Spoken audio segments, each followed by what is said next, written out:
avec Alger, Paris mise sur la création d'une fondation pour la mémoire de la guerre d'Algérie.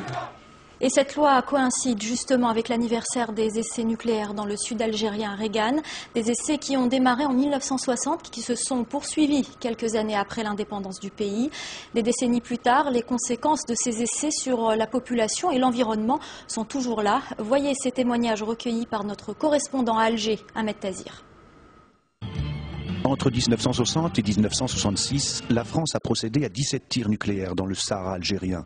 4 explosions atmosphériques à 50 km au sud de la ville de Regan et 13 explosions souterraines dans cette région, le Hogar, près de Tamanrasset.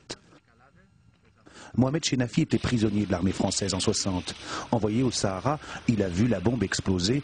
Il a aussi dû nettoyer les déchets sans protection. 4 jours après l'explosion, on nous a emmenés au point zéro pour amasser les tas de pierres, le zinc et essayer de les enfouir. Ensuite, l'adjudant nous a redonné nos papiers avec ce mot d'ordre: ne pas parler de ce qui s'est passé. Celui qui parle, on le tue.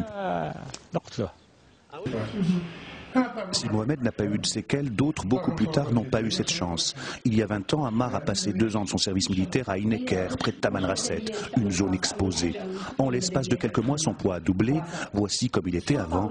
Un cancer de la glande hypophysaire sera diagnostiqué. Après 6 mois dans la caserne, mon corps commença à se déformer et débutait l'excroissance. Je prenais 3 kilos chaque jour.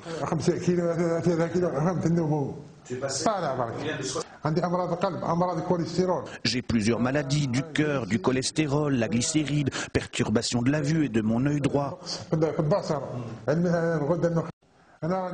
Moi, je suis un simple citoyen. On m'a emmené faire mon service militaire. Je ne suis pas un terroriste. Donc, comme je suis entré sain, faites en sorte que j'en ressorte sain également. Des victimes des essais nucléaires, Maître Ben Braham en reçoit beaucoup dans son cabinet. Elle se bat pour leur indemnisation, mais pas seulement. Il n'y a pas que les personnes qui ont été touchées. Il y a l'atmosphère, il y a les nappes d'eau, il y a les êtres humains, il y a les animaux, il y a le sol. Il y a plusieurs crimes dans ce crime d'essais nucléaires. C'est un crime contre l'humanité ? C'est un crime contre l'humanité, par excellence. Gérard Ruot était pendant son service sur le site d'Amoudia, de là où partaient les tirs nucléaires. Installé en Algérie depuis, il réclame plus qu'une simple indemnisation. Créer un hôpital avec des spécialistes français qui viennent former les médecins algériens pour lutter contre les conséquences de cela, je pense que ça serait plus bénéfique pour nous, les victimes qui sont sur place encore, qu'une loi qui va indemniser pas grand-chose et pas grand monde.